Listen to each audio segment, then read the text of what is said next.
কালই আমরা press conference করে এখানে বলেই গেছিলাম যে আমরা যে দাবি দাওয়া নিয়ে সিও সাহেবের কাছে এসেছিলাম, মনোজ কুমার আগরওয়াল সাহেবের কাছে, আমাদের সেই দাবি পূরণ না হলে আমরা পুনরায় আগামীকাল আবার আসবো।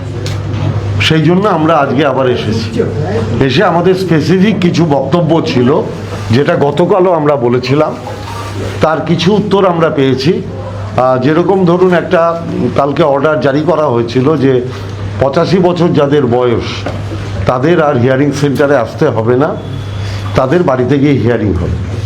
সেই সময় আমাদের পরিষ্কার বক্তব্য ছিল যে যারা অসুস্থ, যাদের অপারেশন হয়েছে, তাদের আপনারা এই তালিকায় রাখবেন না। কেন কবি জয় গোস্বামীকে হিয়ারিং সেন্টারে যেতে হবে তিনি অসুস্থ হওয়া সত্ত্বেও? আমাদের ওনারা জানালেন যে ওনারা 85 ইয়ার্সের সাথে এটাও ওনারা নোটিশ করেছিলেন, অর্ডার দিয়েছিলেন যে যারা অসুস্থ তাদের বাড়িতে গিয়ে হিয়ারিং হবে, তাদের হিয়ারিং সেন্টারে আনা হবে না। আমরা বলেছি এই স্পেসিফিক অর্ডারটা আপনাদের এইআরও লেভেলে কিংবা বিএলও লেভেলে নেই, আপনারা সেই অর্ডারটা ক্যারি আউট করুন।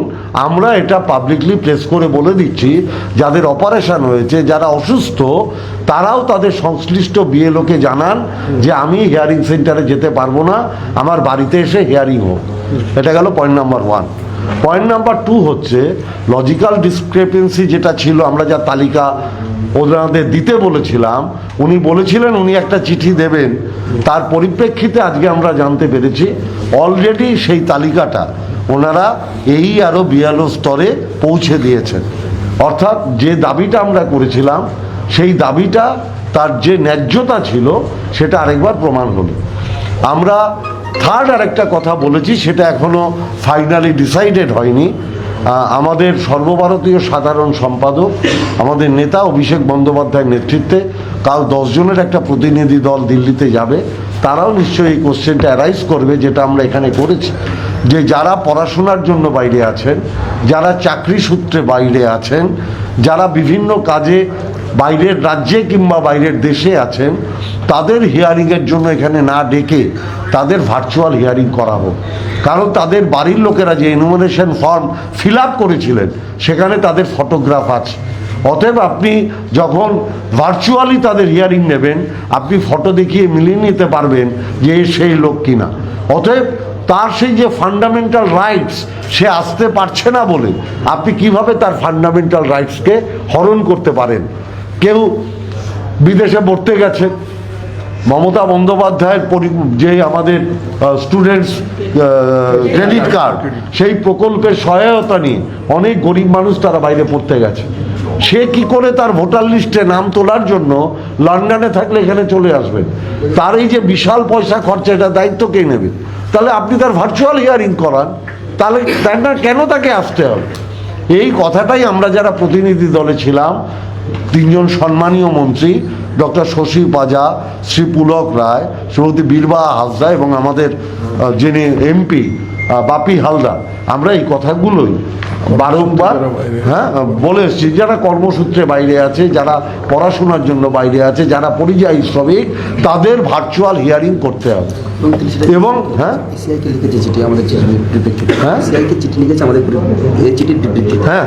আমরা তো অলরেডি এর পরিপ্রেক্ষিতে আমরা চিঠিও দিয়েছি, আপনারা সবাই জানেন।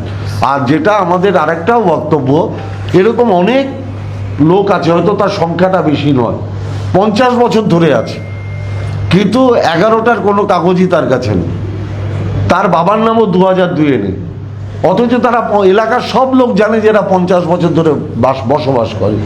আপনি তাদেরও একটা এনকোয়ারি করে তাদের ভোটার লিস্টে নাম তোলার ব্যবস্থা করুন।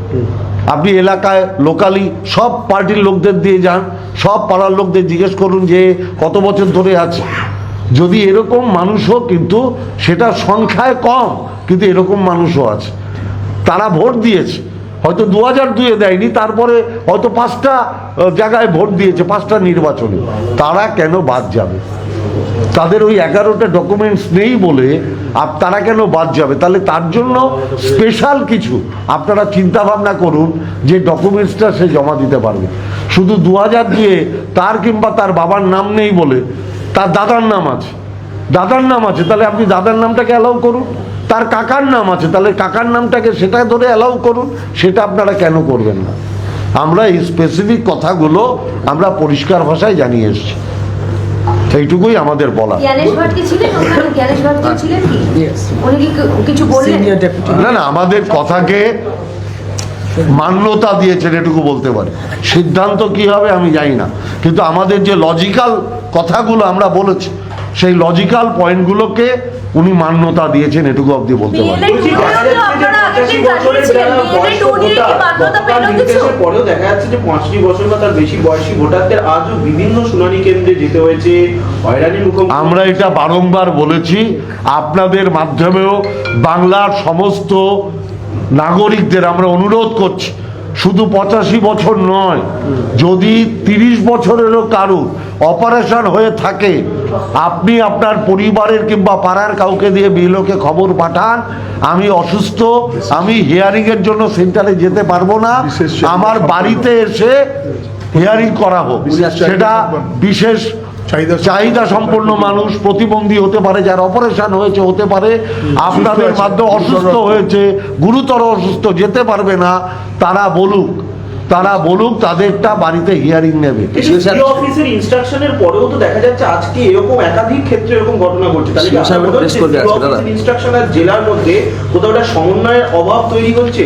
দেখুন, অনেক মানুষ, আমরা আজকে বলেছি, আপনি নিয়ম জানেন, আমরা আপনার কাছে আসছি নিয়ম জানি, সরকারি অফিসাররা নিয়ম জানে, আম আদমি তো নিয়ম জানে না, সাধারণ মানুষ তো সব খবর জানে না, তাদের কাছে তো সব খবর পৌঁছচ্ছে না, এবং সাধারণ মানুষের কাছে খবর পৌঁছচ্ছে না বলে একটা অসুস্থ মানুষ, তিনি এই আইন নিয়মটা জানেন না বলে তিনি হিয়ারিং সেন্টারে চলে যাচ্ছেন।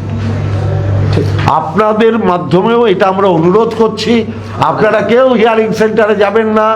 আপনাদের এলাকায় যিনি বিএলও ছিলেন কিংবা কোনো এক বিএলএ2 তাদের মাধ্যমে জানান, যাতে আপনার বাড়িতে গিয়ে হিয়ারিংটা হয়। না, কমিশনের প্রচারে কোনো খামতি আছে? আপনারা তো এইভাবে বলছেন। 100 বার আছে, না হলে এটা হবে কেন? আমরা কমিশনের প্রচার তো করে সেই ডিস্ট্রিক্টের অফিসাররা, সরকারি আধিকারিকরাই তো করছে। আমরা নির্বাচন কমিশনার বুঝি, কে তার আন্ডারে আছে এটা আমাদের জানার দরকার নেই। নির্বাচন পরিচালনা করে নির্বাচন কমিশন। আমাদের যদি কাউকে বলতে হয় আমরা নির্বাচন কমিশনকে বলবো। আমরা তো গতকালই বলে দিয়েছি, তারপরে আমরা গতকাল বলে দিয়েছি, আমাদের যা বলার আমাদের পার্টি স্ট্যান্ড আমরা ক্লিয়ার করে দিয়েছি। আপনারা খুশি আজকের মানে কথা বলে? না, মান্যতা পেলে খুশি হব। বলেছি মানুষের কথা, আমরা রিপ্রেজেন্ট করেছি মানুষের কথা। মমতা বন্দ্যোপাধ্যায় বারংবার মানুষের পাশে থাকার কথা বলেছেন, অভিষেক বন্দ্যোপাধ্যায় বারংবার মানুষের পাশে থাকার কথা বলেছেন। আমরা সেই তৃণমূল কংগ্রেসের প্রতিনিধি হয়ে মানুষের কথা আমরা জানিয়ে গেলাম। মান্যতা পেলে বাংলার মানুষ খুশি হবে, আমরা ব্যক্তিগতভাবে খুশি হব না।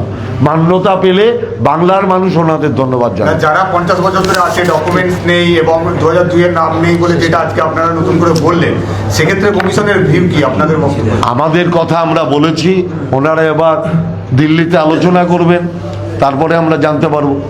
বা যেটা আপনারা বলছেন যারা বিদেশে রয়েছে বা পরিযায়ী, তাদের ক্ষেত্রে কি কোনো আশ্বস্ত করেছে কমিশন? আমরা মান্যতা পাইনি এখনো, আমরা বলেছি। আমি একটু মাননীয় নেত্রী, আমাদের সর্বভারতীয় তৃণমূল কংগ্রেসের সভানেত্রী মমতা বন্দ্যোপাধ্যায় এবং আমাদের সর্বভারতীয় সাধারণ সম্পাদক অভিষেক বন্দ্যোপাধ্যায় একবার নয় একাধিকবার বলেছেন, বাংলায় এসআইআর নাম করে একটাও প্রকৃত ভোটারকে নাম বাদ দিতে যাবে না। যদিও বা কেউ বা কারা ব্যাকডোর দিয়ে 2 কোটি নাম বাদ যাবে প্রতিনিয়ত বলছেন এবং প্রতিনিয়ত চক্রান্তের বেড়াজাল তৈরি করছেন। আমরা তৃণমূল কংগ্রেসের তরফ থেকে মাননীয় নেত্রী নির্দেশক্রমে আমরা প্রতিনিয়ত মানুষের কথাগুলো নির্বাচন কমিশনকে পৌঁছে দিচ্ছি। নির্বাচন কমিশন তাদের স্বচ্ছতা এবং প্রকৃত ভোটার যাতে একটাও না বাদ যায় তাদের দেখার দায়িত্ব তাদের। আমরা গ্রাউন্ড লেভেলে মানুষের অসুবিধেগুলো আমাদের দল সর্বভারতীয় তৃণমূল কংগ্রেসের কথা, মাননীয় নেত্রী মমতা বন্দ্যোপাধ্যায়ের কথা, অভিষেক বন্দ্যোপাধ্যায়ের কথা এবং সাধারণ মানুষের কথা আমরা এদের কাছে পৌঁছে দিচ্ছি। কারণ মানুষ একটা আতঙ্কের পরিবেশ সৃষ্টি হয়েছে। ইতিমধ্যেই 50 জন মানুষ মারা গেছে। নির্বাচন কমিশন এর দায় কে নেবে? ঠিক আছে, আর যাতে কোনো মানুষের অসুবিধা না হয় আর মানুষ তার গণতান্ত্রিক অধিকার থেকে যেন বঞ্চিত না হয়, তার জন্যই তৃণমূল কংগ্রেসের লড়াই। একটাই মুদ্রা কথা, ওয়ান লাইন ট্যাগলার, বাংলার মাননীয় মুখ্যমন্ত্রী মমতা বন্দ্যোপাধ্যায় এবং সর্বভারতীয় সাধারণ সম্পাদক অভিষেক বন্দ্যোপাধ্যায় যেটা বলেছেন, কোনো বৈধ ভোটারের নাম বাদ দেওয়া যাবে না। আমরা তার জন্য যতদূর অবধি লড়াই করতে হয় সেটাই করব। আরো ভালো ভালো খবর দেখতে সাবস্ক্রাইব করুন বাংলা হান্টের ইউটিউব চ্যানেল। বাংলা হান্টের আরো খবর দেখতে নজর রাখুন। বাংলা খবর মানেই বাংলা হান্ট।